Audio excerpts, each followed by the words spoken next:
Bueno, muy bien. Entonces, nos habíamos quedado en la parte de los movimientos. Bueno, hemos repasado eh, en las clases anteriores. Tenemos diferentes tipos de movimientos, ¿verdad? Nuestros movimientos voluntarios, los movimientos automáticos, los reflejos, los movimientos rítmicos, eh, la marcha, la locomoción como un tipo de movimientos en general, en donde tenemos la marcha, tenemos eh, eh, eh, el nado, ¿no? En algunos mamíferos, en nosotros también, ¿no? Los patrones rítmicos que tenemos, las aves, pues que eso no vimos prácticamente nada, ¿no? Pero todos esos patrones rítmicos automatizados, los reflejos y cómo todos esos, o quizás la intención de las clases anteriores era mostrar que cualquier tipo de movimientos, ay, denme un segundito, por favor.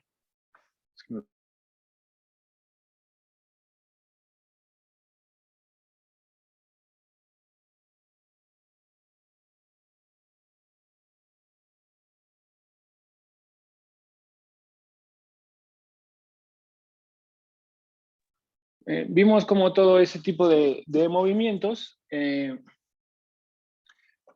empezando por el sistema de movimientos reflejos, sustentado en la médula espinal, está ayudándonos constantemente a poder mantener la postura, a poder no tener que estar pensando en cada uno de los movimientos que hacemos, nos ayuda a...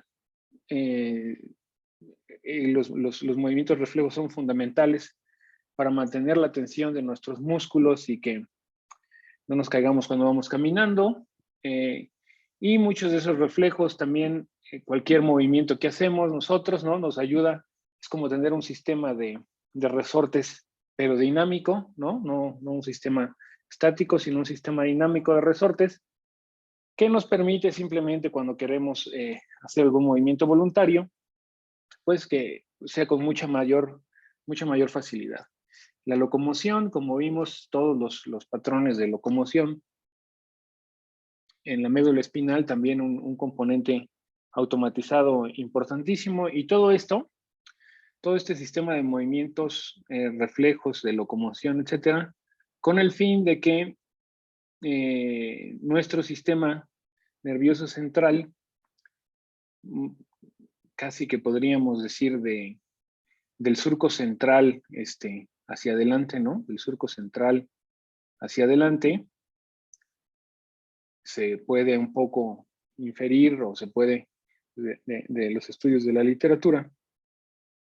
Ahora cada vez cambiando más, ¿no? O sea, la neurociencia moderna, además, a pesar de que está evidentemente fundamentada en toda la literatura previa, ¿no? Hay nuevas ideas, pero en general podemos pensar que hacia adelante del surco central tenemos los mecanismos de planeación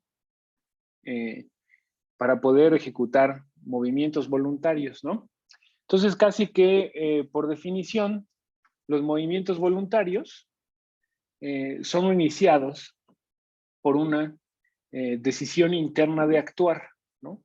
Entonces, son movimientos, o sea, una definición sencilla, operacional, siempre digo, ¿no? Que nos puede ayudar a hacer preguntas más complejas o inclusive a diseñar experimentos, es tener una definición operacional, que en el caso de los reflejos y la locomoción son definiciones más simples porque no incluyen cuestiones de cognición. En el caso de los movimientos voluntarios, son iniciados por decisiones internas, ¿no? O sea, es que algo en nuestro cerebro, la mente, llámenle, nos dice, ahora quiero actuar, ¿no? O sea, voy a hacer esto. Voy a escribir mi nombre, voy a pegarle a esta pelota, ¿no? Y toma esa decisión, ¿no? Y lo hace a través de, principalmente lo que vamos a ver en esta clase, pero no nada más, como les decía, principalmente lo hace a través de la corteza motora primaria y a través de las cortezas motoras secundarias, siendo la corteza motora primaria, ¿no? Siendo la corteza motora primaria lo que conocemos como M1 y que se encuentra inmediatamente anterior al surco central, ¿no? Entonces, en nuestras clases de información somatosensorial vimos que la corteza somatosensorial se encontraba posterior al surco central, ¿no? Aquí tenemos tenemos un homúnculo, aquí al ladito tenemos un homúnculo sensorial, y hacia aquí adelante hacia adelante del surco central, tenemos un homúnculo motor, ¿no? Una representación, un mapa de las regiones del cerebro que van a mover partes o músculos específicos de nuestro cuerpo. Entonces, esa corteza motora, ese homúnculo primario, es un homúnculo que se encuentra en M1, está organizado, le decimos, somatotópicamente, de la misma manera que el homúnculo sensorial, este también está organizado de manera somatotópica, ¿no? Es decir, hay regiones particulares que tienen, que representan, al igual que en el caso del homúnculo sensorial, que es la representación, ¿no? De diferentes regiones de nuestro cuerpo en la corteza cerebral, en la corteza motora es también la representación de lo que podemos mover, las partes que podemos mover en nuestro cuerpo en las neuronas de la corteza cerebral y en particular en la corteza motora primaria. Y también tiene ese principio de magnificación en donde aquellas regiones de nuestro cuerpo en donde tengamos mayores cantidades de unidades motoras, ¿no? ¿Se acuerdan qué es la unidad motora? ¿Alguien que me diga la unidad motora qué era? Ese bloque básico.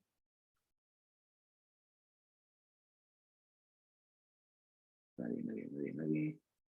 Green.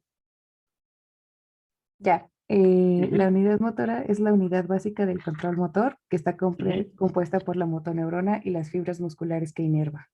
La motoneurona, ¿no? Esa motoneurona que se encuentra en el asta ventral de la médula espinal y que inerva una o varias fibras musculares. Entonces, como habíamos visto en esa clase, ya no me acuerdo cuánto fue, una motoneurona inerva varias. Normalmente no se encuentra una motoneurona que inerve solamente una fibra muscular, sino que inerva entre 5 y hasta 2000, alrededor de 2000 fibras musculares, ¿no? Y recordemos que esa motoneurona, si inerva muchas fibras, entonces va a tener mucha fuerza, va a ser una motoneurona fuerte, y si inerva poquitas va a ser un poco más débil, pero va a ser mucho más específica. Entonces hay regiones como en nuestras manos, precisamente en los dedos, vamos a ver que ahí hay muchas motoneuronas trabajando para una región más pequeña del cuerpo que lo que inervara, por ejemplo, el hombro, ¿no?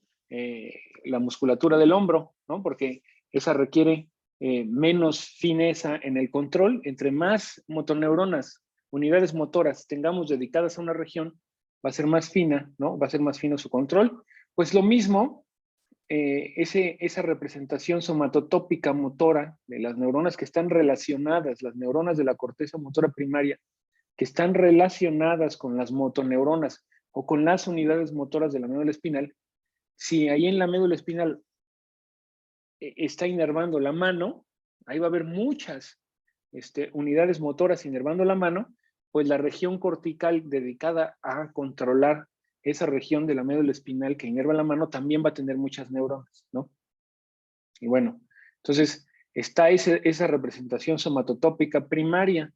De hecho, se supo, ¿no? En el estudio de las neurociencias que siempre empiezan con, o muchos de los avances que se han tenido en la forma en que funciona el cerebro, es porque hay algún tipo de paciente, por ejemplo, que tiene algún padecimiento y en este caso, pacientes epilépticos que tenían, algunos pacientes epilépticos tienen una iniciación de las crisis epilépticas en un foco, en una región del cerebro muy particular, una región que puede ser muy pequeñita, donde está el foco, y luego después la crisis se generaliza y es cuando viene ya la convulsión generalizada.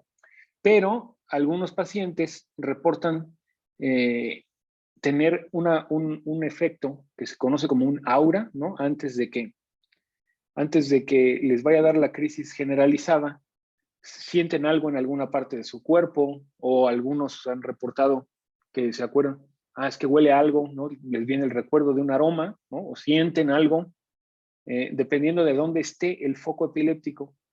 Entonces, un investigador que estaba estudiando epilepsia se dio cuenta que algunos de los pacientes, ¿no? Cuando iban a tener una crisis generalizada, tenían una conducta en la que algún músculo, ¿no? Un músculo de la pierna, por ejemplo, o un músculo del brazo, empezaba a contraerse sin control, ¿no? Entonces, el paciente, el investigador se llamaba John Jackson, y entonces, de hecho, ese fenómeno se conoce como la crisis la crisis o el foco jacksoniano. Si ustedes le ponen así nada más en el YouTube, ¿no? Me gusta eso porque nada más si le ponen el concepto, ¿no? Ahí les da algunos videos ya clínicos, ¿no? Y lo pueden ver fácilmente, ¿no? Le ponen ahí epilepsia jacksoniana y Jacksonian epilepsy o algo así le ponen en el YouTube, y van a ver que la crisis empieza con algunas veces con una contracción, así como que les empieza a temblar un músculo, y en muchas ocasiones es un movimiento que es todavía más descontrolado de la pierna, ¿no?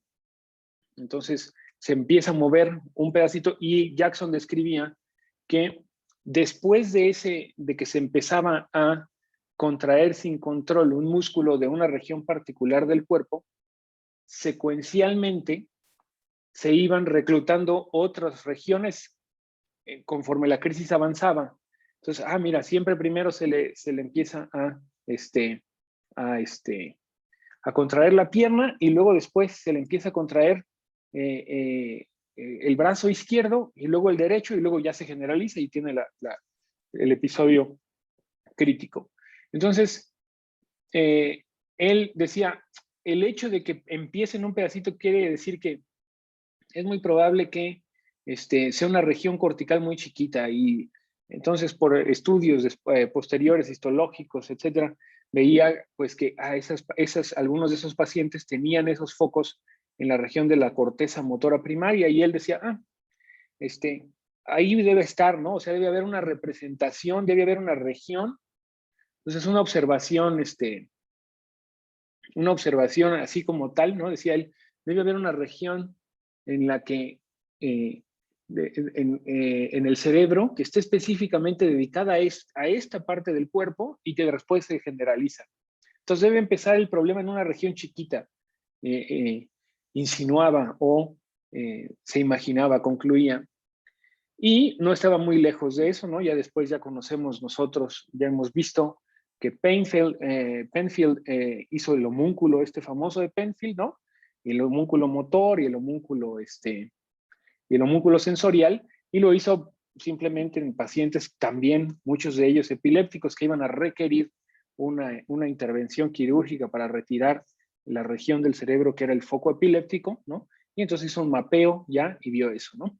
Entonces, lo primero es que la corteza motora primaria tenía esa representación somatotópica, pero después también se vio que no nada más la corteza motora primaria, sino también las cortezas motoras secundarias en general estoy diciendo, pero vamos a ver exactamente cómo se llaman cada una de ellas, ¿no? Entonces, en general, de alguna manera, cuando viene una pelota así o algo así ocurre, entonces el cerebro tiene que hacer muchas cosas, como ya lo habíamos visto, ¿no? Tiene que planear, tiene que determinar, hacer una cuantificación, unos cálculos de la velocidad de la aproximación de los objetos, su posición en el espacio, y responder, y entonces lo que se tiene como el control del títere que somos, ¿no? Si nos imaginamos que somos como un títere que nos están moviendo así las manos y todo, el control directo, ¿no?, de ese títere se cree entonces que está muy relacionado con M1, pero también con las otras regiones. Y vamos a ver en qué nivel de detalle. Entonces, este es el homúnculo. Ya veremos a lo largo de la presentación, ¿no?, que en este caso de los estudios de la corteza motora primaria, hasta recientemente, hasta muy recientemente, algunos cuantos años hacia acá, la inmensa o una enorme cantidad de estudios para determinar cuáles son las reglas de funcionamiento de la corteza motora se realizaron y se realizan todavía en macacos, ¿no?, en primates no humanos. ¿Por qué? Porque son muy similares a nosotros, ¿no? Y además veremos ya anatómicamente que son todavía, o sea, que hay cosas que son realmente muy similares, que tenemos muy similares con nuestros primos hermanos, los primates. Entonces, ya les había comentado yo de Penfield, ¿no?, que realizó el homúnculo de Penfield en humanos, ¿no? Y aquí nos vuelven a poner, este es un cohorte coronal, ¿no? Cohorte coronal de el cerebro humano, y podemos ver en el surco precentral, ¿no?, cómo se observa ahí, en la región precentral, al surco precentral. Entonces podemos observar cómo la mano tiene una representación muy grande, ¿no? La cara, pero con mayor énfasis en los movimientos de la boca, ¿no? O sea, los tenemos altamente representados, mucho control de la boca. La lengua también muy representada, esto que se ve aquí, ¿no? Esto es la lengua, una frente muy chiquita, ¿no? Y la musculatura del dorso, de nuestra espalda y la pierna, y eso es significativamente menor a la representación de la mano, ¿no? Y es porque los primates utilizamos mucho más las manos. Pero obsérvese la diferencia con este es el homúnculo, y este pues podríamos decirle el monúnculo, ¿no? O sea, no sé si le digan así, pero pues es un mono, ¿no? Entonces sería el monúnculo.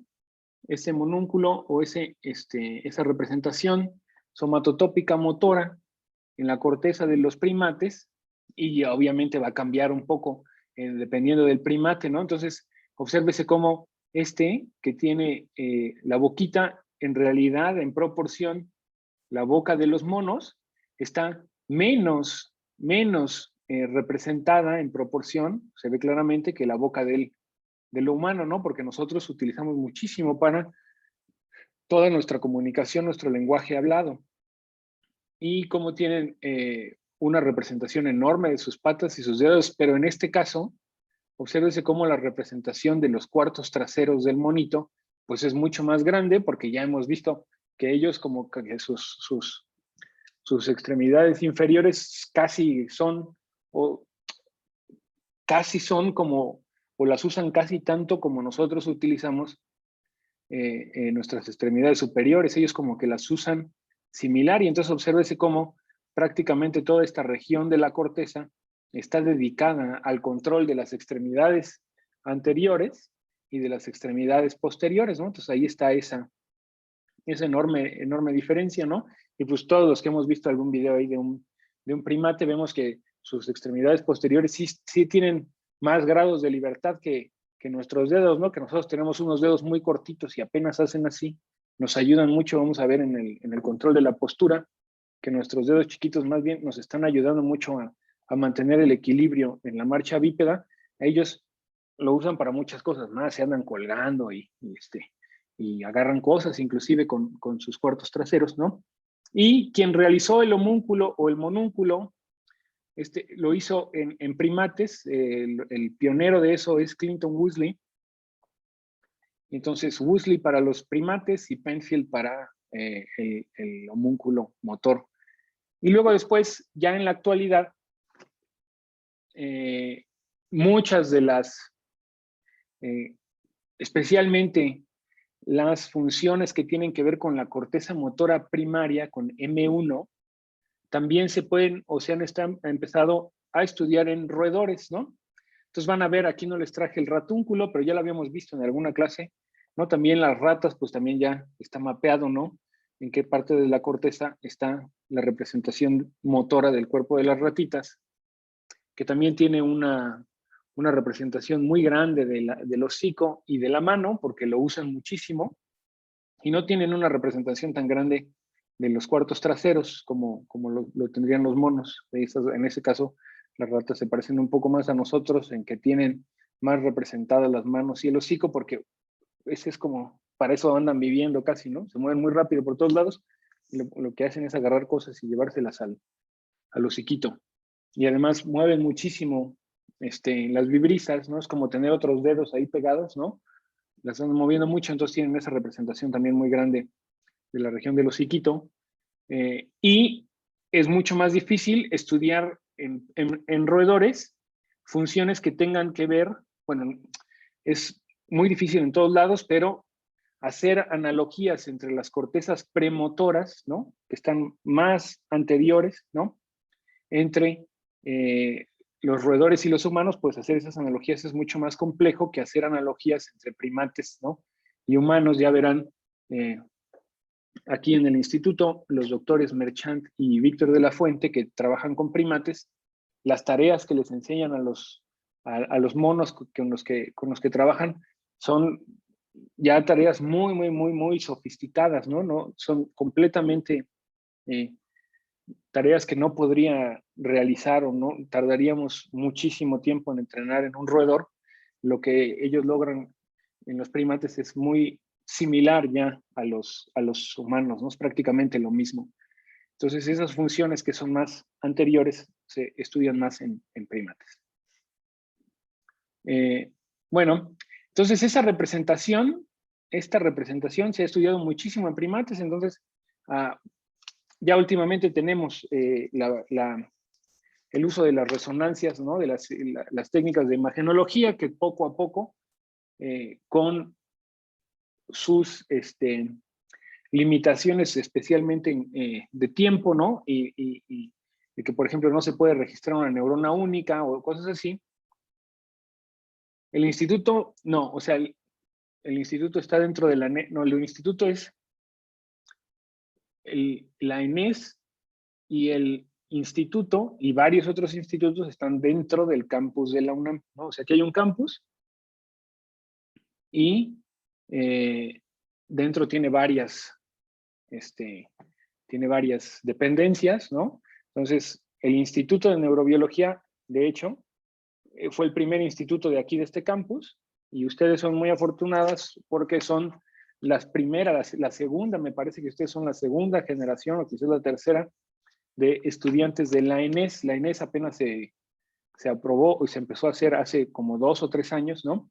El instituto va a cumplir el siguiente año 30 años. Entonces, lo primero que fue, llegó el Instituto de Neurobiología, y después vinieron llegando otros institutos de la UNAM, y luego ya cada vez va creciendo esto más, y tenemos cada vez más estudiantes, lo cual está muy bien.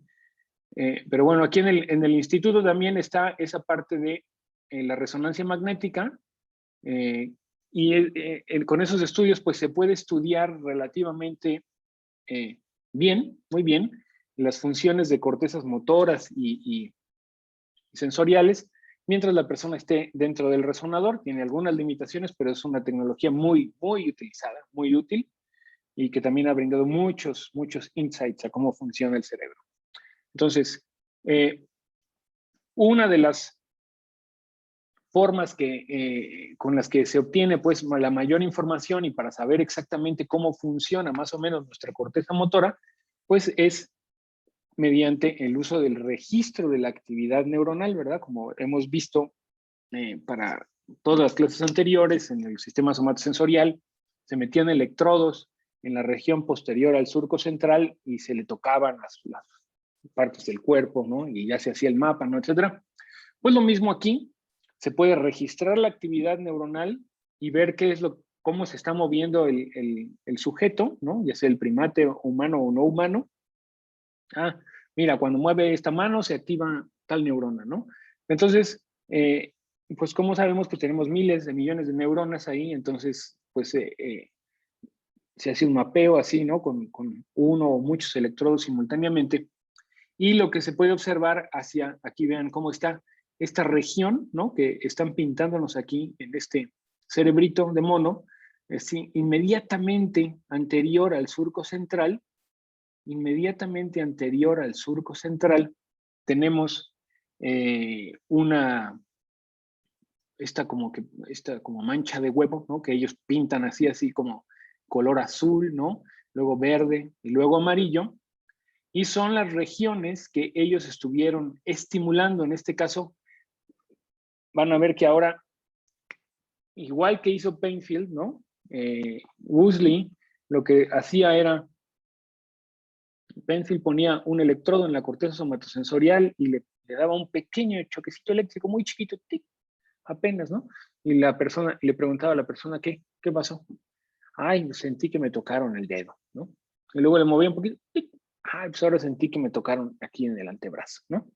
Entonces, luego, si se pasan al surco, a la parte anterior del surco central, ¿no?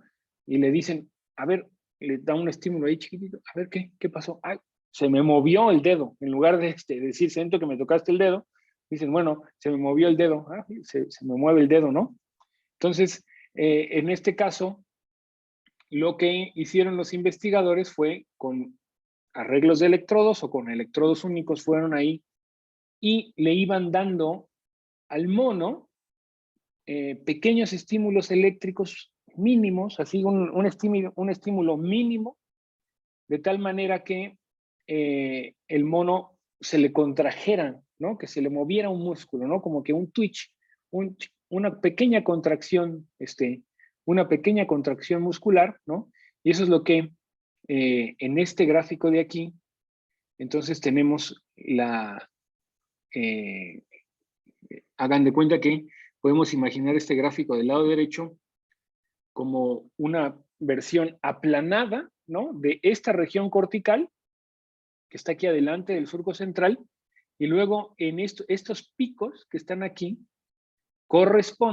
estos picos que están aquí corresponden a la inversa del mínimo de corriente necesaria para que se moviera la articulación del hombro, de la muñeca y de los músculos del brazo, ¿no? Entonces, lo que hacían era, a ver, mira aquí, le damos un estímulo en esta región azul, ¿no? Y lo que podían observar es que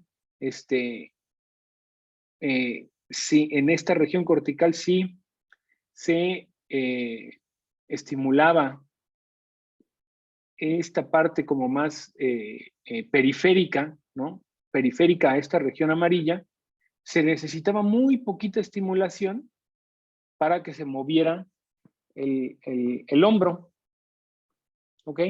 Y conforme se iban acercando hacia el centro de esa región, ¿no?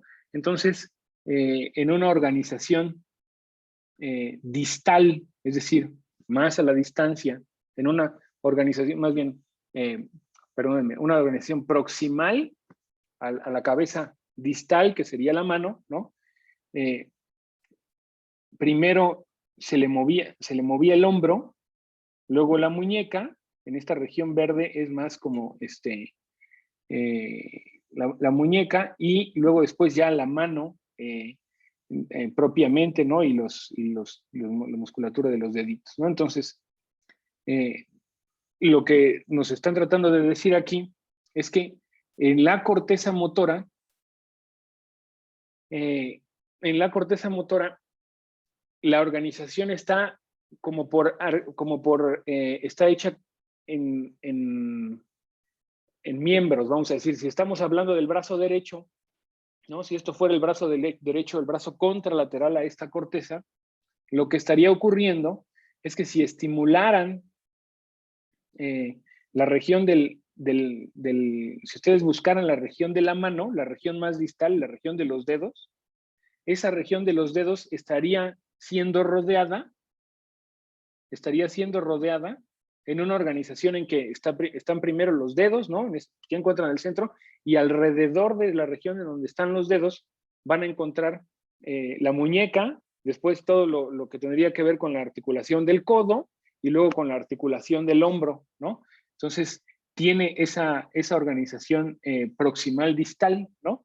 O distal proximal, como gusten decirle, pero proximal distal, y un dedo, ¿no?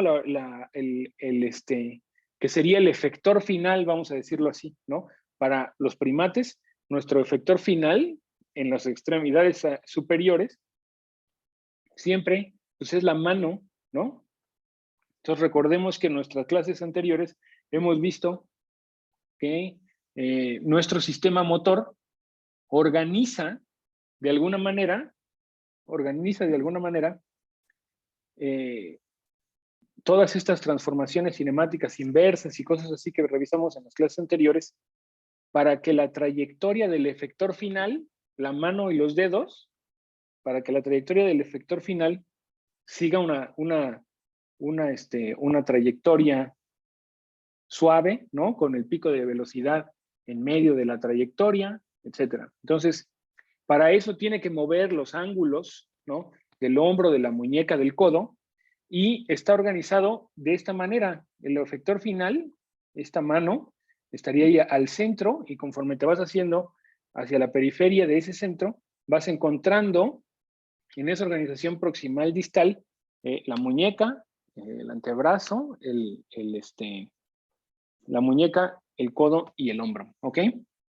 Y eso es lo que observamos aquí. Entonces, cuando se estimula esta región, por más fuerte que estimules, no va a activar los deditos, ¿no? Y en cambio, en esta región de en medio amarilla, ¿no? Se requiere muy poquita estimulación para que se muevan los dedos, ¿no? Entonces está organizado así para una mano, luego para evidentemente, como sabemos, y ya les había mencionado, nuestro hemisferio derecho, ustedes también ya lo saben muy bien, controla el lado izquierdo. Entonces esto lo encontrarán de un lado para el hemisferio izquierdo y el control lateral para el hemisferio derecho, ¿no?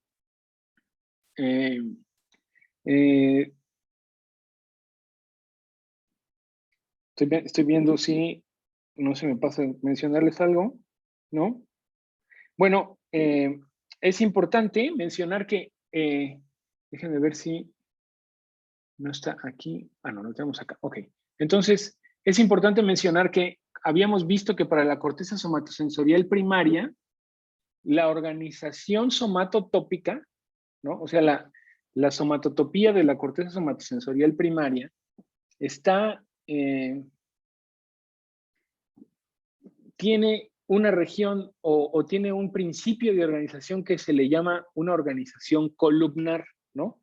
Entonces, ya les habíamos visto en el examen, y es decir, que toda una columna que tiene un diámetro particular de unos cientos de micrómetros, ¿no?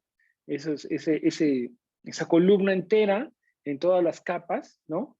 Está organizada de esa manera, y toda esa columna representa un pedacito del cuerpo. En este caso no es, en el caso de la corteza motora, se tiene poca evidencia de que sea una organización columnar. En ese sentido parece un poco más compleja esta, o sea, no es tan simple como una organización columnar. Entonces veremos un poco cómo está más o menos y cómo se conectan unas y otras cortezas y para qué funcionan. Pero bueno, en principio, aquí nos ponen este esquema simplemente, es bueno para recordarlo, porque obsérvese cómo si nosotros recordamos nuestra primera clase de control motor hace algunas semanas, ¿no? nos acordamos que el plan motor, ¿no? Entonces, ese plan motor que tenemos para realizar cualquier movimiento incluye diferentes pasos, ¿no? En este caso nos dicen, pues imagínense que llegue un estímulo, ¿verdad? O sea, viene un estímulo como la pelotita esa o algo así. Entonces hay una fase de percepción, ¿no? Hay una fase de percepción del estímulo que es más o menos tienes que saber qué es lo que está ocurriendo, ¿no? Hace sentido de lo que está ocurriendo con tus regiones sensoriales. Después ellos nos ponen que hay un proceso cognitivo, ¿no? En el que se toma una decisión determinada de qué es lo que se va a hacer con esa información y luego después viene una acción, ¿no? ¿Y qué es esa acción? O sea, esa acción que se va a tomar, pues es determinar precisamente el plan motor adecuado, ¿no? La acción incluye determinar ese plan motor adecuado para poder responder, ¿no? Y entonces ya nos ponen aquellas cajitas, ¿no? Que ya habíamos visto, en donde pudiéramos sustituir esta parte que dice intrinsic cinematic, ¿no? La cinemática extrínseca, podíamos sustituir esto por aquellos planos o esas coordenadas que habíamos visto que podían ser cartesianas para ver, ¿no? De la cabeza, orientar hacia dónde está el objeto al que nos vamos a mover, ¿no? Determinar exactamente a qué distancia está, y luego después tendríamos que hacer a que ellos le llaman cinemática intrínseca, que simplemente sería determinar o hacer el cálculo de cuáles serán los ángulos de las diferentes articulaciones que vamos a mover, ¿no? Para que finalmente se lleve a cabo la acción, y la cinética, ¿no? Que es ya exactamente no la cinemática, sino la cinética, ya que es ponerle la fuerza necesaria a la musculatura para poder lograr estos cambios de articulaciones, etcétera, y la respuesta. Entonces, de nuevo, estos son casi, como les digo siempre, son definiciones o marcos conceptuales operacionales, ¿no? Que pueden ayudarnos a, debe estar ocurriendo esto, luego esto, luego esto, y luego esto. Y como humanos, pues tendemos a hacer cajitas y a poner diagramas de flujo, ¿no? En donde, debe estar ocurriendo esto, debe estar ocurriendo esto, y debe estar ocurriendo esto. Y luego ya que pasa eso, entonces ahí ya la persona hace esto, esto, esto y esto, ¿no? Y se nos hace fácil poner la vida en serie, ¿no? En cajitas con flechas, etcétera. Pero en realidad, esta es una aproximación que se podía considerar como reduccionista, porque aquí, como pueden observar ustedes, si esta fuera toda la conducta humana o no humana, primate o roedor o lo que sea, pues sería una cuestión que estaría únicamente esperando a que ocurriera esto, ¿no? A que hubiera o sea, no podría ocurrir nada más de lo que está ocurriendo aquí. No podría ocurrir nada más de lo que está ocurriendo aquí si no ocurriera esto, o sea, si no hubiera una estimulación, ¿no? Entonces, se sugiere en este diagrama que cuando ustedes lo lean en cualquier libro de texto, siempre les van a poner la nota, pero no es así, ¿no? O sea, tampoco es así tan lineal, ¿no? Como que siempre ocurre. Porque entonces ya nos ponen nada más en una situación filosófica, vamos a decir, de que somos una cadena de estímulos-respuestas, ¿no? O sea, estamos esperando nada más que se nos estimule y luego ya respondemos y que nos respondemos y respondemos. Y entonces eso da poco lugar, por ejemplo, a la planeación, da poco lugar casi al libre albedrío, ¿no? Estamos nada más sujetos a la estimulación, etcétera.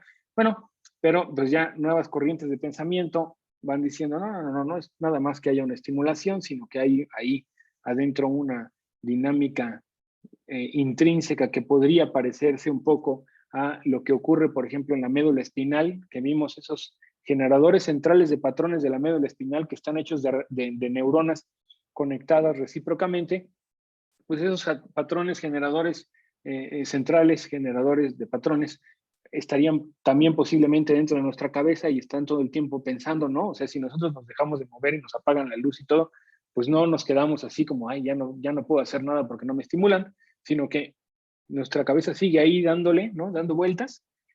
Entonces, esto nos sirve relativamente, para poder buscar los mecanismos neurofisiológicos detrás de cada una de estas partes, ¿no? Entonces, los estímulos, pues más o menos podemos saber que llegarían del surco central hacia atrás, ¿no? Y obviamente también nos estaría diciendo que la percepción, estaría sugiriendo que la percepción estaría en esas regiones, ¿no? Y ya la acción sería utilizar la cabeza del surco central hacia adelante, ¿no? Pero en realidad, ¿no? Si esto fuera, como dice así, en realidad, pues no ocurrirían la gran cantidad de conexiones que hay entre diferentes regiones neuronales. Entonces, veremos más o menos, pero esto nos va a servir para ir caminando poco a poco en eso, ¿no? Entonces, lo que se tiene que resaltar en esta región de la acción, ¿no? La acción, y es que incluye, pues, esa evaluación de dónde están las situaciones, lo de afuera, etcétera, con la cinemática inversa y luego después ya poner en movimiento las cosas, se podría decir o se podría considerar que se tiene evidencia, por ejemplo, de que cada una de estas cajitas, ¿no? Cada una de estas cajitas estaría más relacionada con la actividad de regiones cerebrales particulares, ¿no? Entonces, eso nos sugeriría que alguna región premotora, muy premotora, podría estar encargada, por ejemplo, de hacer estas determinaciones, pero para lograr eso, pues tendría que comunicarse de alguna manera con regiones que tuvieran que ver con la percepción. Luego, quien hace los cálculos de la cinemática inversa, pues tendría que ser unas regiones premotoras también que se acercan cada vez más hacia M1, y ya quien aplicaría el movimiento en sí sería M1, ¿no? Entonces, por eso es relativamente importante tener este diagrama de flujo, porque nos sugiere algo, una hipótesis sobre la cual se puede trabajar, ¿no? Entonces, si vemos cómo está organizada la corteza, lo vamos a ver un poco más, lo vamos a ver aquí, bueno, lo vamos a ver en un momento. Si vemos cómo está organizada la corteza, ¿no? En M1, vamos a concentrarnos por el momento en la corteza motora primaria, por aquí, ¿no? Que tiene su representación somatotópica.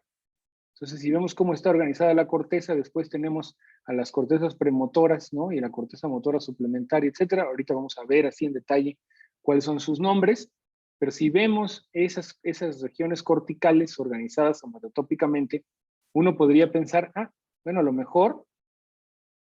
mejor esta parte extrínseca, ¿no? O sea, el hacer esos cálculos de dónde están las cosas y todo, tendría que llegar un poco más de acá adelante en combinación con información sensorial, y luego después el plan motor de la cinemática inversa del plan motor tendría que realizarse en regiones más que se acerquen hacia la corteza motora, porque sabemos que quien mueve los hilos sería la corteza motora primaria. Entonces, esa era la idea generalizada. Y ahorita vamos a ver que no es tan así. Entonces, nuestras cortezas, esa corteza motora también las cortezas motoras en general las van a encontrar nombradas en muchos artículos de la literatura, en muchos textos, los van a poder encontrar como las cortezas agranulares. Entonces, acuérdense que habíamos visto que la corteza cerebral estaba dividida en varias capas, y en las cortezas somatosensoriales todas las capas estaban dedicadas, por ejemplo, a una región particular del cuerpo, ¿no? Entonces, lo que nos muestran en esta figura, y no me acuerdo cuál es le debió haber puesto aquí el artículo, es un artículo muy bonito, una revisión muy bonita de comparación entre las cortezas agranulares y granulares, Entonces, las cortezas granulares también encontrarán que las cortezas somatosensoriales y la inmensa mayoría de las cortezas hacia acá atrás, ¿no? Tienen esta organización que ya hemos visto de 6 capas, ¿no? 1, 2, 3, 4, 5 y 6, en donde la capa 1 es la más superficial y la capa 6 es la capa más profunda. Aquí tendríamos la sustancia blanca, ¿no? Debajo de estas capas estaría inmediatamente el cuerpo calloso y luego las estructuras subcorticales. Y entonces en esta habíamos visto que las proyecciones del tálamo, en el caso de la corteza somatosensorial, que vendrían del núcleo ventroposteromedial, ventroposterolateral, llegarían hacia, principalmente hacia las capas 4 y 5, ¿no? Habíamos visto, y algunas hacia la capa 3 también, ¿no?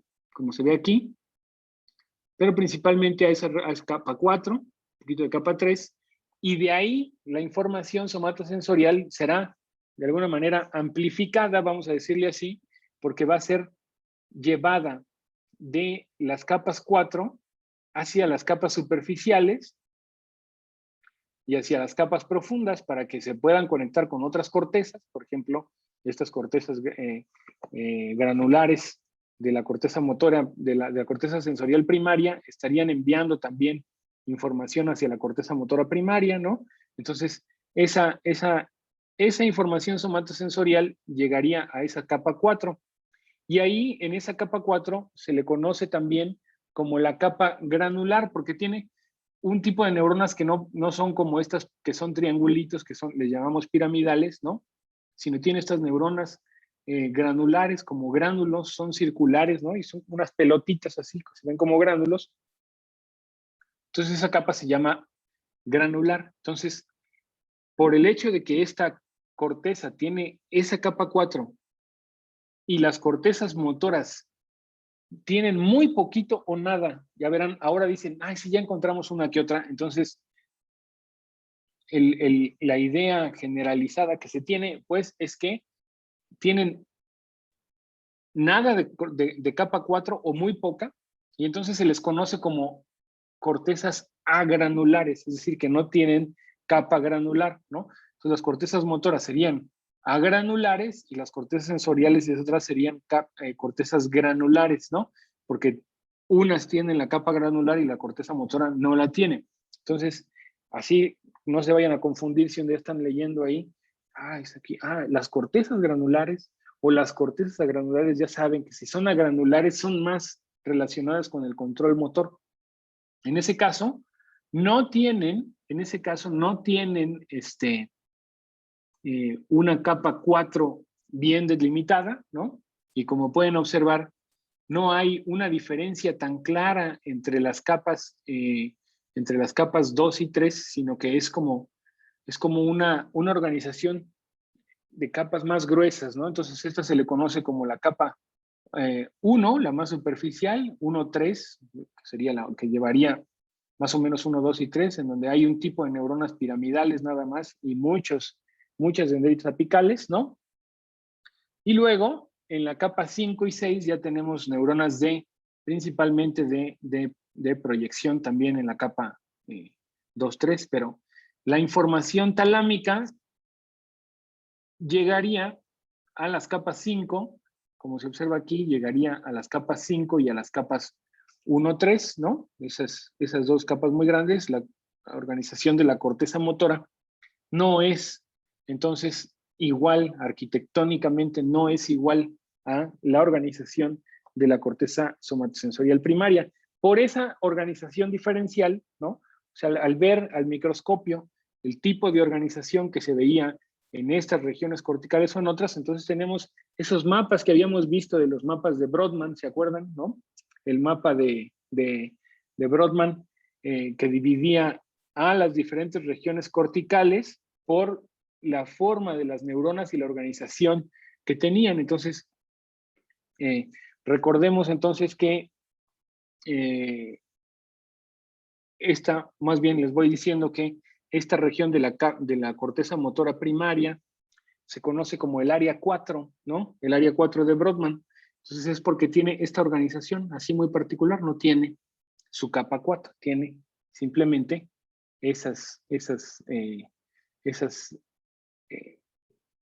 aquí le ponen 6, ¿no? O sea, la conocemos como la capa profunda. A la capa profunda de todas maneras la conocemos como la capa 6.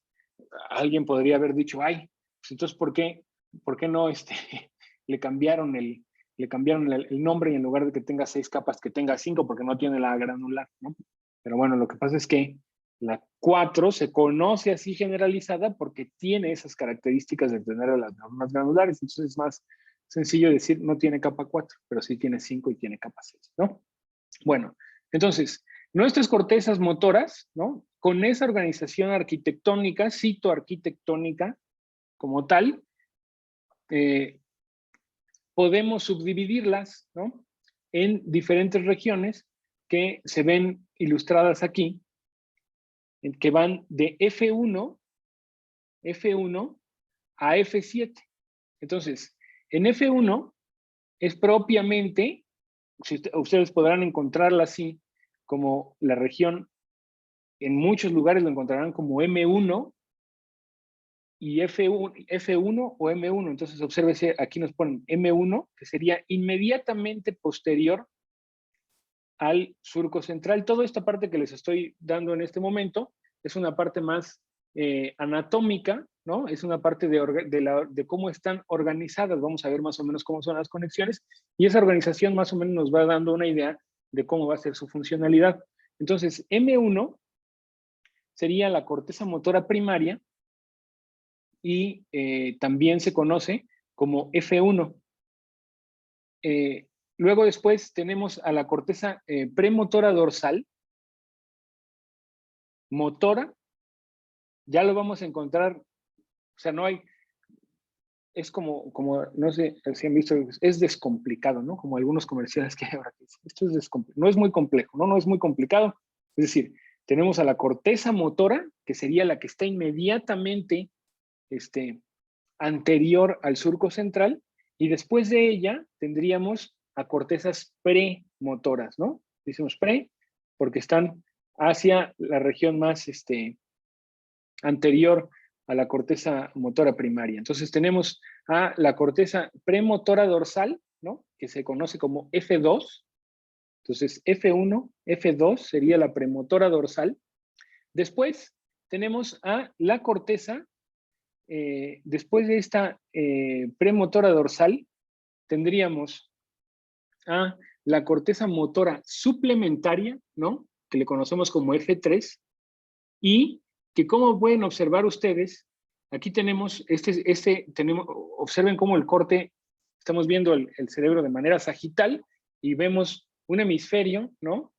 Se ve aquí, pero nos ponen como el otro hemisferio y podemos ver la cara interior, ¿no? O sea, estamos viendo la cara exterior de la corteza cerebral y luego hacia la cara interior encontraríamos más hacia la región dorsal y metiéndose, ¿no? Hacia el interior de la corteza, tendríamos la región motora suplementaria. Entonces, esa región motora suplementaria también se le conoce como F3, ¿no? Entonces, déjenme regresar un poquito por acá. O sea, en este caso, aquí estamos viendo M1, ¿no? Pero esa región, la región motora suplementaria estaría más hacia adelante de este corte y hacia acá adentro, ¿no? O sea, estaría como en esta región que está aquí, pero más anterior, ¿no? O sea, estaría un poco más anterior a M1. Lo único que quería mostrarles es que está como metida, ¿no? Esa sería la corteza motora suplementaria, es la parte más dorsal, la cabeza, y luego se mete, ¿no? Esa sería la corteza motora suplementaria o M3. Luego después, las regiones F4 y F5 las conocemos como la corteza premotora ventral, ¿no? Creo que Jomara tuvo algún problema de conexión, pero ya está de vuelta.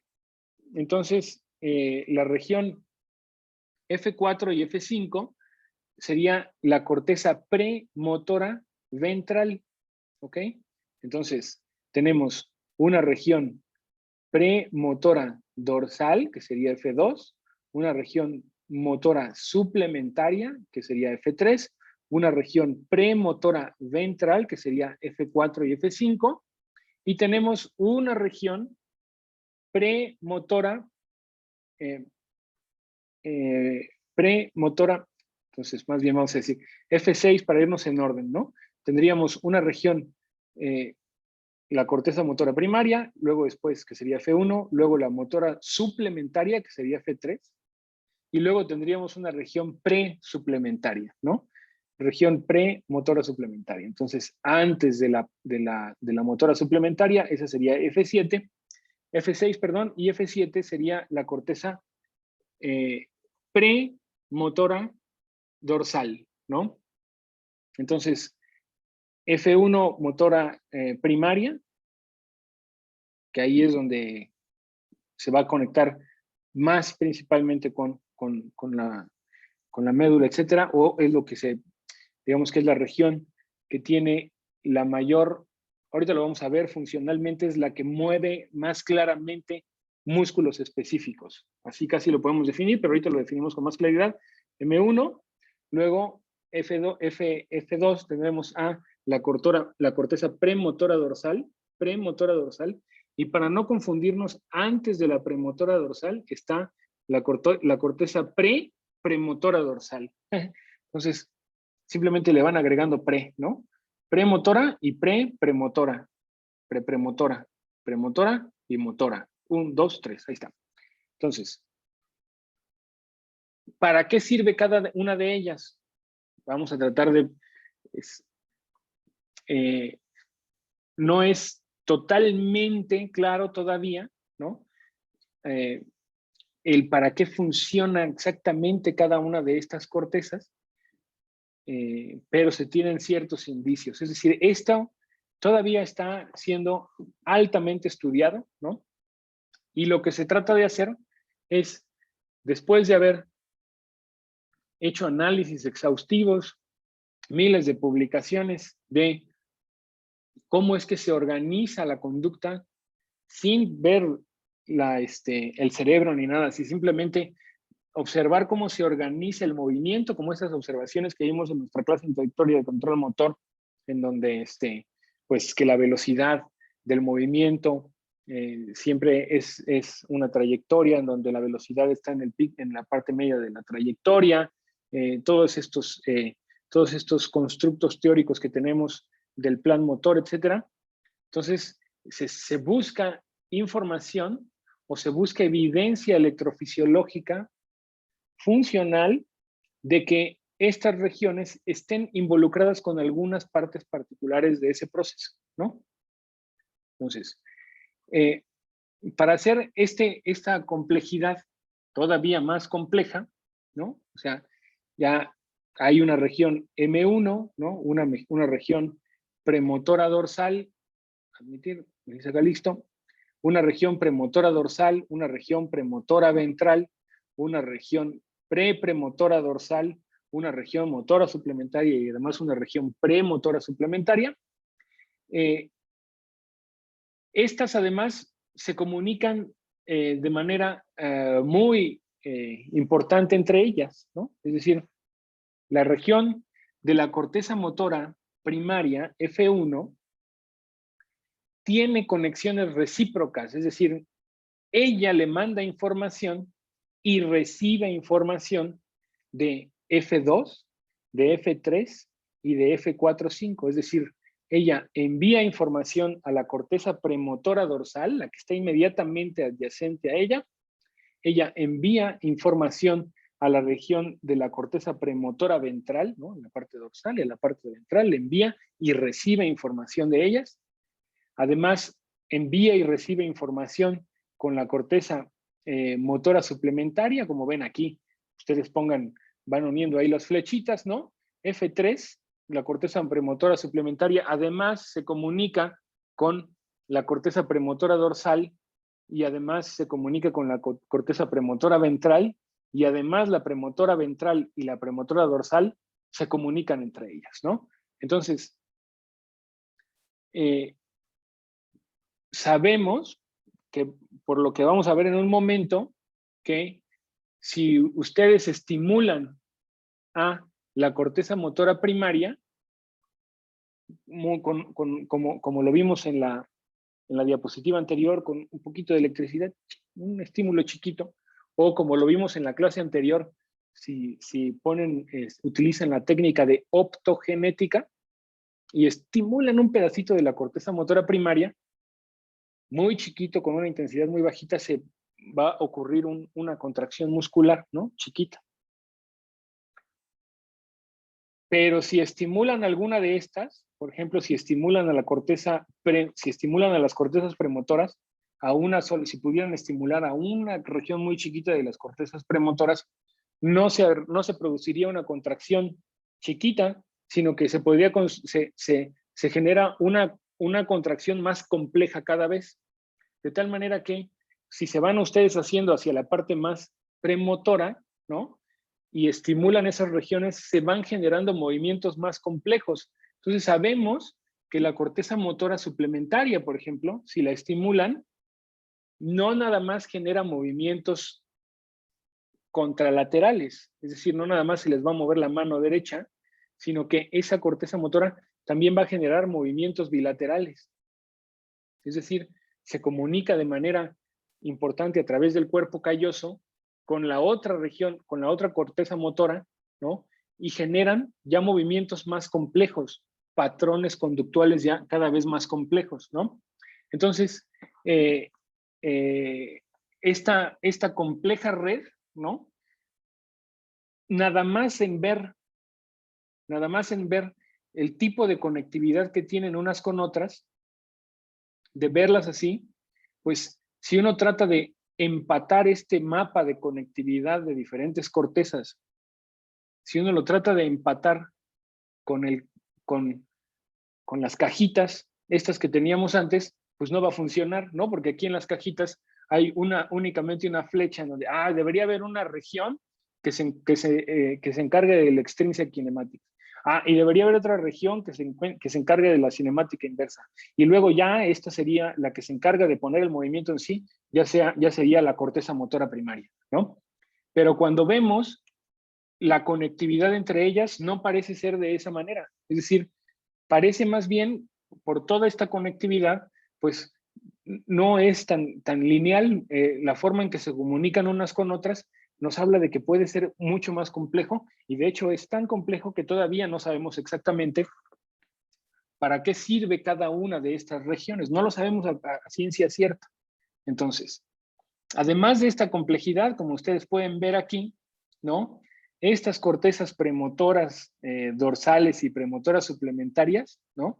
La pre-suplementaria y premotora, esas cortezas F7 y F6 no tienen una conectividad recíproca con este core, vamos a decir, ¿no? Con este núcleo mucho más grande que implica a F1, F2, F3, F4 y F5. Además de todo, sabemos que la corteza sensorial primaria, ¿no? Entonces, para poder crear el plan motor y hacer los cálculos, ¿no? Esos cálculos cartesianos que habíamos visto, está por aquí, está por allá, etcétera. Entonces, la información sensorial, y en este caso estoy poniendo únicamente a la corteza sensorial primaria como el ejemplo más claro, esa información somatosensorial primaria llega directamente a F1 y también llega a la corteza motora suplementaria, pero no envía información, por ejemplo, a F2 y no envía a F4 y F5, ¿no? Entonces, por ejemplo, en esta debía haberle puesto, además de corteza somatosensorial primaria, también aquellas regiones parietales, ¿no? Que llevan información de la vía visual, también llegarían a estas dos regiones, ¿no? Entonces estarían muy implicadas por la conectividad F1 y F3, pues estarían muy implicadas en poder hacer ese set de coordenadas, ¿no? De hacia dónde dirigir el movimiento. Además de todo, estas cortezas F7 y F6, ¿no? Que son cortezas más anteriores, su comunicación es principalmente, su comunicación es principalmente, aquí lo puse unas flechas que llegan a ellas dos, pero que vendrían de las cortezas más anteriores, ¿no? Es decir, regiones que tienen que ver más con la planeación serían el link entre quien va a mover finalmente los músculos, serían, su conexión sería a través de estas cortezas F7 y F6. Y lo que vemos además es que todas estas cortezas, es decir, las cortezas F1, F2, F3 y F4, aquí les puse estas flechas rojas que van hacia abajo, forman parte de algo que se conoce como el tracto piramidal. ¿Ok? Ese tracto piramidal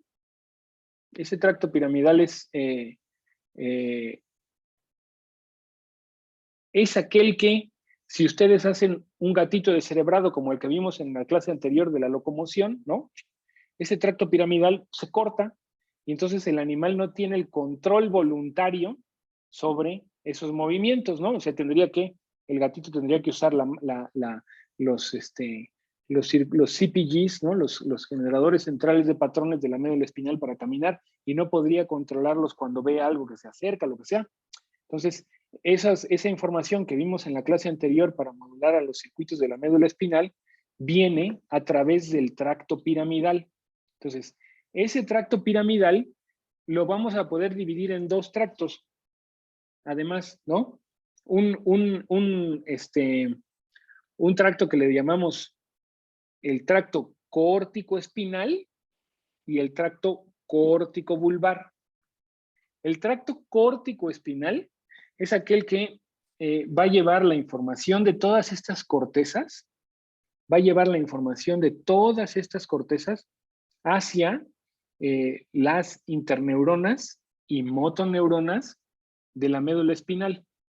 Y por lo tanto, ese tracto córtico-espinal nos va a ayudar a tener el control voluntario sobre nuestras extremidades superiores e inferiores, y vamos a decir toda la musculatura que venga del cuello hacia abajo. Ese sería el control motor de supraespinal que viene de las cortezas, vendría a través del tracto córtico-espinal. Mientras que el tracto córtico-vulvar, ese llevaría información a núcleos del tallo cerebral que estarían formando los pares craneales motores, ¿no?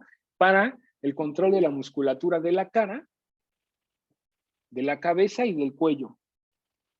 Entonces, del cuello hacia abajo, iríamos a través del tracto córtico-espinal, y del cuello hacia arriba, el control de la musculatura voluntario que viene de las cortezas estaría a través del tracto córtico-vulvar, ¿no? Entonces, córtico-espinal para las manos, córtico-vulvar para la cara.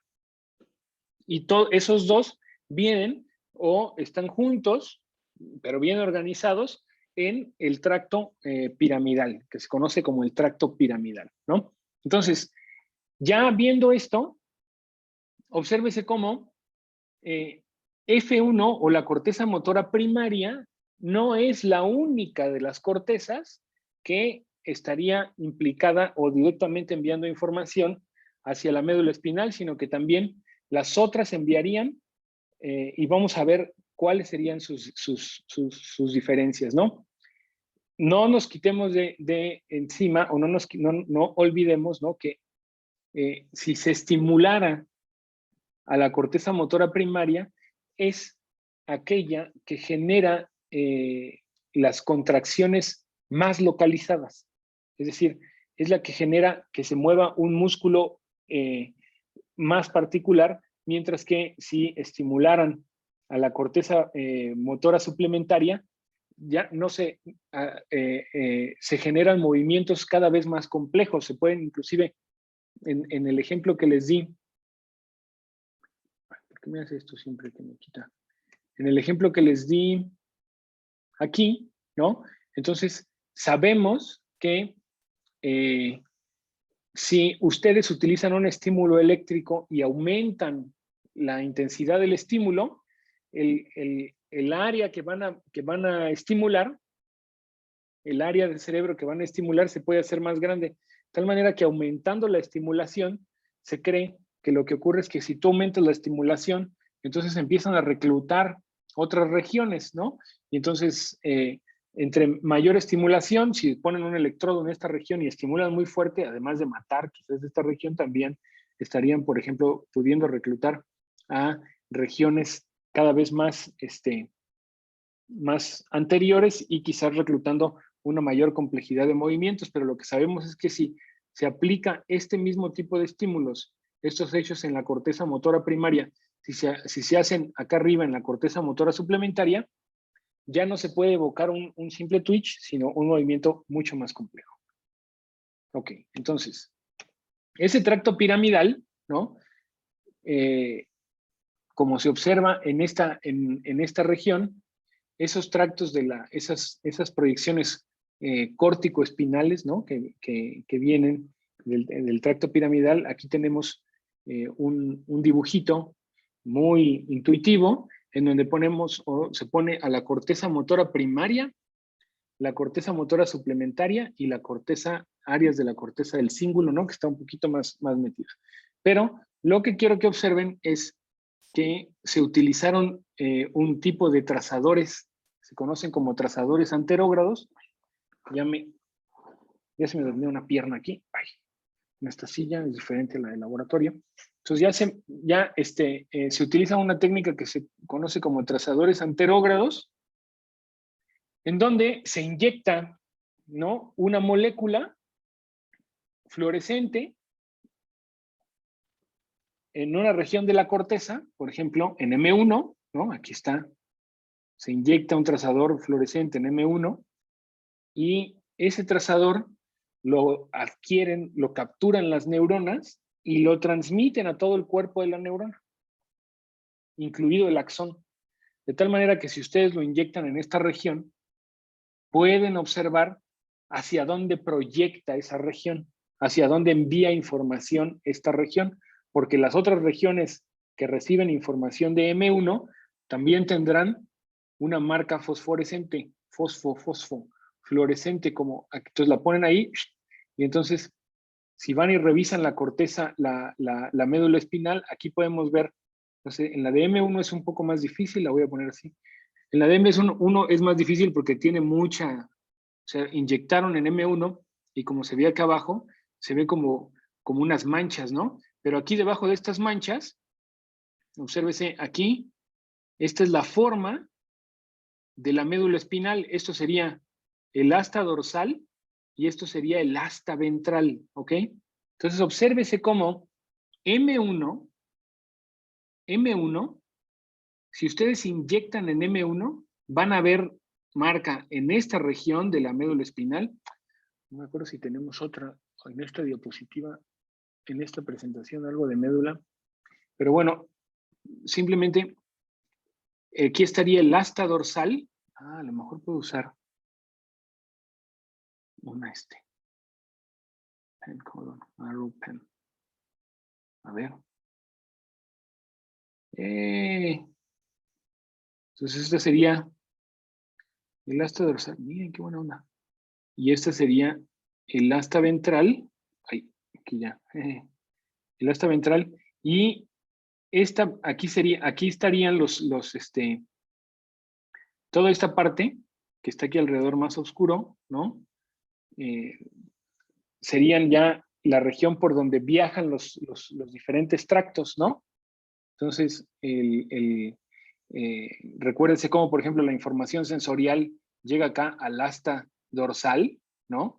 Obsérvese cómo aquí no se ve la marca de M1, porque esa sería la región sensorial de la médula espinal, y luego por aquí ya sería el tracto del sistema de la raíz dorsal y el lemnisco medial entrarían por aquí, ¿no? Entonces la información sensorial sería por acá, mientras que la información motora, ¿no? Viene bajando por aquí y se mete, y M1, si ustedes inyectan aquí en M1, ay, ahora ya cómo le quito el lápiz, bueno, voy a seguir pintando.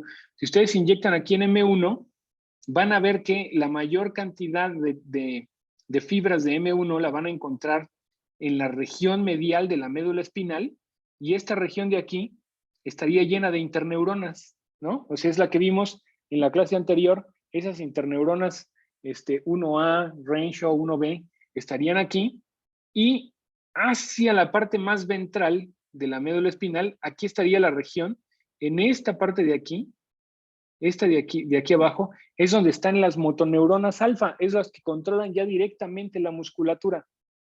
Entonces, ya podemos observar cómo M1 envía su mayor información hacia las interneuronas de la médula espinal, pero también llega información hacia las neuronas, hacia las motoneuronas del asta ventral. Esto es muy importante, esta parte de aquí, M1. El área motora suplementaria, esa, le voy a quitar esta cosa, del lapicito ya me hartó. Vamos a poner laser. Ok. Entonces el área motora suplementaria, se pone también el trazador ahí y aquí nos lo pintan de otro color. Obsérvese cómo el área motora suplementaria, nuevamente aquí está la forma de la médula espinal, envía principalmente o únicamente hacia las neuronas, las interneuronas. Y obsérvese cómo deja limpio la región de las motoneuronas. Entonces, con esto ya nos está diciendo que el área motora suplementaria no toca a las motoneuronas, sino que únicamente tiene influencia sobre el movimiento a través del sistema de interneuronas. Las cortezas del cíngulo prácticamente no tienen influencia sobre las neuronas de la médula espinal, tienen mucha menos que M1 y que el área motora suplementaria, tienen un poquito. Si viéramos a neuronas de la corteza sensorial, algunas de ellas también proyectarían aquí, ¿no? Y ellas dejarían libre también las neuronas motoras, las motoneuronas. Entonces, con esto lo único que les quiero decir es que M1, únicamente M1, es la corteza que además de proyectar a las interneuronas de la médula espinal, también proyecta hacia la región de las motoneuronas. Mucha atención en esto. Esto que estamos viendo aquí no es lo mismo para todos los mamíferos. Nosotros como humanos, esto es un primate. Los primates, al igual que los primates no, es un primate no humano, ¿no? Los primates no humanos, los monos, los chimpancés, los gorilas, ¿no? Todos ellos tienen esta misma organización y tienen un nivel importante de neuronas de M1 que proyectan directamente a las motoneuronas, ¿ok? Esas neuronas de M1 que proyectan directamente hacia las motoneuronas, ¿no? Se les conoce como las corticomotoneuronas. Nosotros como humanos tenemos muchas más que los primates no humanos de las neuronas córtico-motoneuronas. Esta es una de las características más fundamentales en las diferencias que hay entre nuestra especie y los primates no humanos. Y todos los demás mamíferos, hasta donde yo sé ahorita, y hasta donde he visto en la literatura, habrá que ver si no se ha modernizado algo y ya encontraron otro, pero las ratas, por ejemplo, y los ratones, no tienen conexión directa entre M1 y las motoneuronas del asta ventral. Sus neuronas de M1 de las ratitas y de los ratones y de las zarigüeyas y de las ardillas y otros mamíferos no tienen una conexión directa entre M1 y las motoneuronas. Siempre sus conexiones de M1 son hacia la región de las interneuronas, hacia la parte medial de la médula espinal. Se piensa entonces que, y ahorita vamos a ver en la siguiente diapositiva, esta diferencia entre los primates y los otros mamíferos es la que a nosotros nos da la finura y la enorme especialización que tenemos en el control de nuestros dedos. Y también se tiene, los humanos también tienen este control importante hacia las extremidades inferiores, directamente hacia las motoneuronas. Esto no ocurre en los gatos. Esto no ocurre en las ratas. Entonces, esto también es algo por lo que se sospecha, no hay en este momento una forma muy clara de probarlo, pero se sospecha que esta especificidad de este tipo de conexiones, ¿no?, que no ocurren en esos otros mamíferos, es por eso que nos cuesta tanto trabajo a nosotros, si se nos secciona la médula espinal, ¿no?, y en la región más caudal para controlar los cuartos, las extremidades inferiores, es probable que por eso nos cueste mucho más trabajo controlar o producir espontáneamente los patrones de marcha, porque probablemente la forma en que se desarrollan los patrones de marcha en los humanos y en los primates es diferente a cómo se generan en el ratón, en la rata o en el gato, porque nosotros tenemos esta conectividad muy importante hacia las motoneuronas. Entonces, en la siguiente diapositiva vemos que además de todo, de la región M1, en primates humanos y no humanos, de la región M1, esta región M1, no son todas las neuronas que proyectan, no son todas las neuronas de M1 las que proyectan aquí. Son las neuronas de M1 que están más cerca del surco central. Son las que están más cerquita a la parte del surco central. Son ellas las que proyectan directamente a la región de las motoneuronas.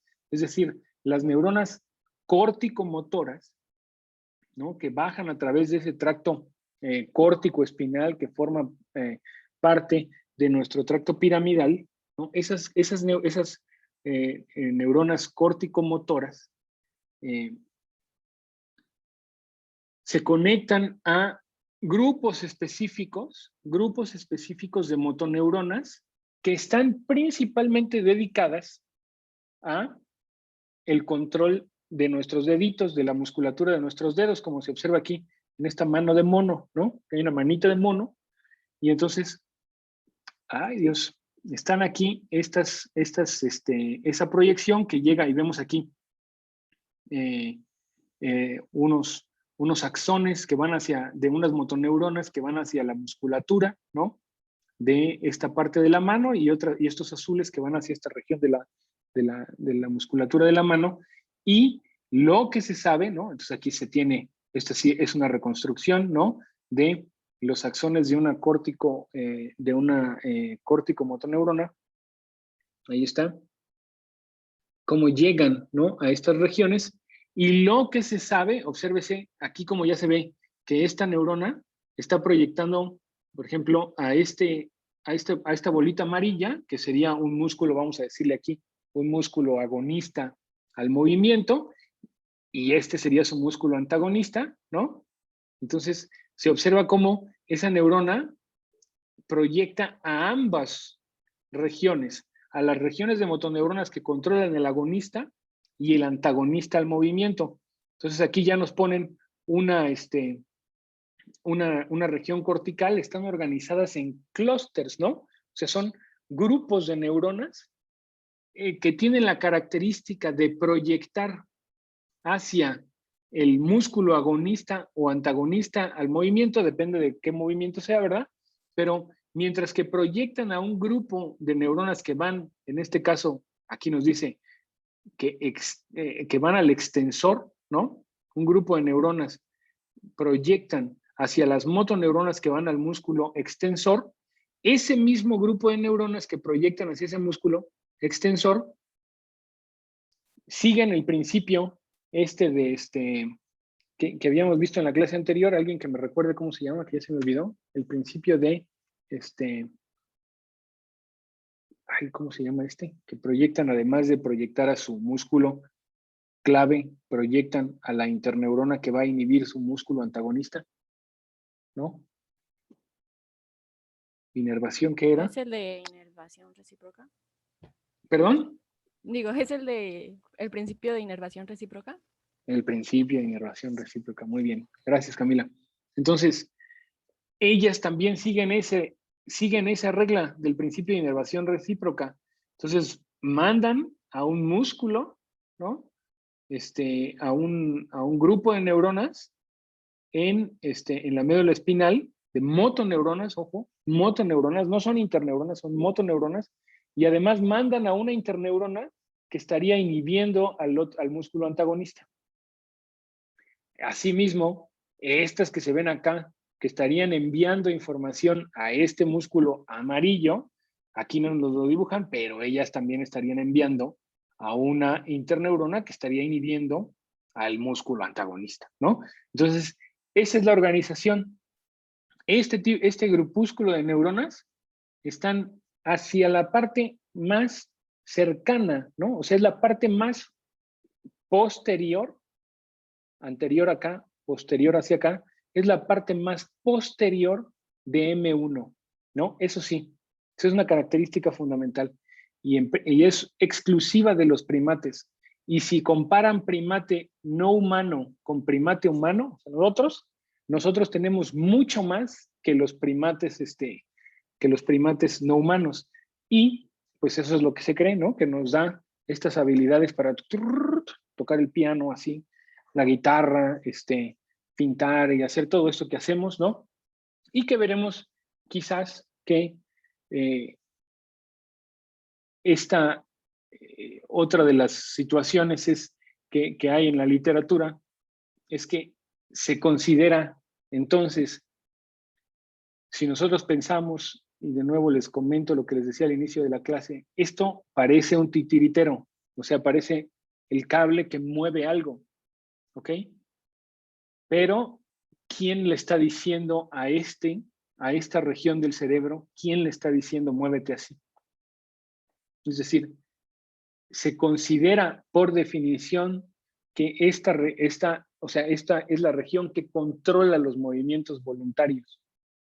Pero, ¿quién le dijo a esa región de nuestro cerebro que moviera el dedo? ¿Cómo le hace para saber, sí, ya me voy a mover? Pues, el tipo de conexiones que vimos acá sugieren pues que es una actividad orquestada entre todas estas regiones y las otras para finalmente tener esa salida de M1 y de todas estas regiones que van hacia las interneuronas, pero M1 además de ir hacia las interneuronas, en nosotros los primates también va a las motoneuronas. Entonces,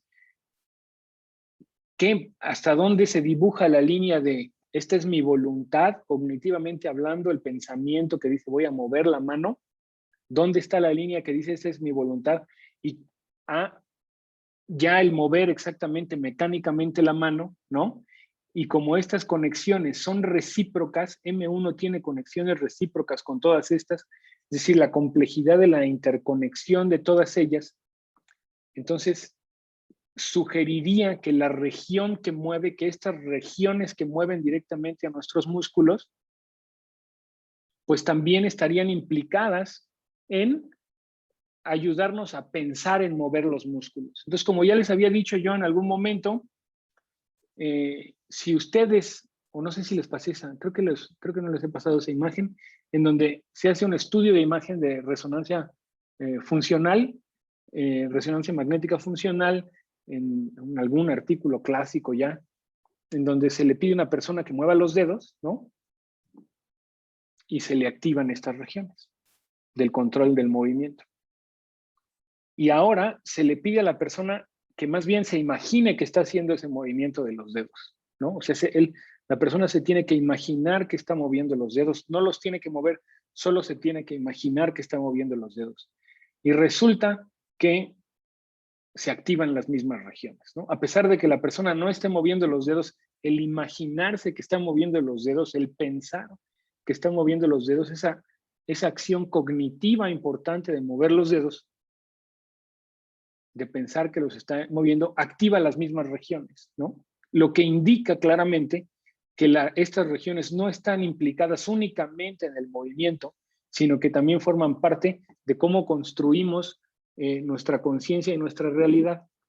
Y entonces eso hace que estas neuronas córtico-motoras sean muy interesantes porque las tenemos son de las que tenemos además de que tenemos muy diferente la corteza motora y premotoras, ¿no? Hacia adelante, estas en el sistema motor son muy diferentes en el caso de los humanos al de los primates, pero mucho más diferentes con especies como los roedores, ¿no? Y en resumen de toda esta clase, ¿no? De esta parte de la clase de control motor, entonces, podemos decir que estas cortezas motoras y premotoras están organizadas en una red de conexiones recíprocas, por la que la generación de movimientos voluntarios es más compleja que una organización serial sugerida por los modelos que hemos visto, ¿no? De aquí está el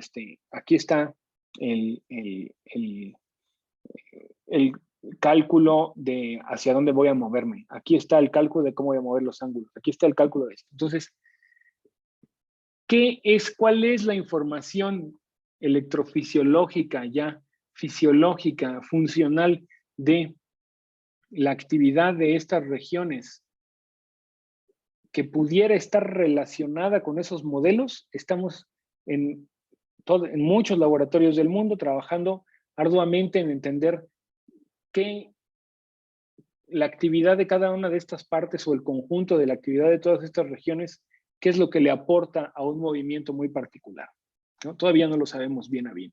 Veremos la evidencia que hay en la siguiente clase. Estas regiones, varias regiones corticales, modulan el movimiento a través de proyecciones directas a regiones de la médula espinal. A pesar de que hice demasiado o mucho énfasis en las neuronas córtico-motoras, ¿no? Las córtico-motoneuronas, estas que están aquí, a pesar de que hice mucho énfasis en ellas, la inmensa mayoría de las proyecciones que vienen de las cortezas llegan a las interneuronas. Entonces es una característica fundamental del control de nuestro movimiento, es que todo lo que no son los dedos, es decir, todos nuestros ángulos de nuestro hombro, nuestro brazo, la espalda, ¿no?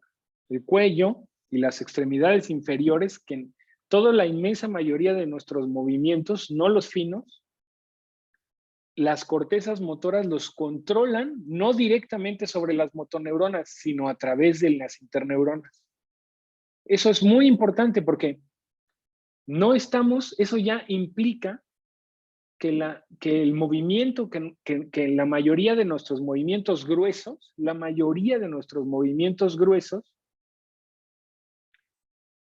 están sustentados por la circuitería de las motoneuronas en el asta ventral y solamente podemos modularlos a través de las interneuronas, ¿no? O sea, ese nivel de automatismo del control de nuestros movimientos, ¿no? Está más bien sustentado en ese sistema de resortes muy dinámicos que tenemos en el asta ventral, y la inmensa mayoría del control de los movimientos generales lo logramos a través de las proyecciones de las diferentes cortezas motoras de F1, de F2, F3, F4, corteza motora primaria, premotora dorsal, motora suplementaria y premotora ventral. Lo logramos, ese control de estas cortezas sobre el movimiento, lo logramos a través de las interneuronas. Nosotros, los primates, además tenemos un grupúsculo de neuronas muy importantes que se conocen como las córtico-motoneuronas, que proyectan sí hacia el asta ventral, que son las motoneuronas, y con esas podemos tener un mayor control sobre los movimientos finos. ¿Ok? Y esta es la que ponía acá, ¿no? Esa región motora más posterior envía proyecciones directas a las motoneuronas. Y luego, esta parte no la vimos, vamos a verla, la vimos un poquito en la clase anterior, pero todas estas regiones espinales y principalmente las mediales, reciben modulación, ¿no? De regiones subcorticales. ¿no? Como lo vimos, la región locomotora mesencefálica ayuda mucho a establecer la velocidad de los movimientos, ¿no? Las vías que vimos en la clase anterior para el control de la locomoción, pues también son muy importantes para el control de los movimientos. Veremos que el cerebelo y los ganglios basales son fundamentales para ese control del movimiento, como se puede observar cuando hay un paciente o una persona que sufre daño en la funcionalidad de esos circuitos subcorticales, ¿no? Se pierde mucho de la automaticidad del movimiento si regiones subcorticales que proyectan a la médula espinal se afectan, ¿no? Que proyectan directa o indirectamente, ¿no? Porque digamos que ni el cerebelo ni los ganglios basales proyectan directamente a la médula espinal, sino que lo hacen a través de núcleos del puente y del tallo cerebral. Y con eso tenemos el fin de la clase del día de hoy. Hoy terminamos 20 minutos antes de las 10. Si tienen dudas, es momento de discard. No quiero guardar los cambios de esos rayones que hice ahí. Entonces voy a detener y voy a dejar de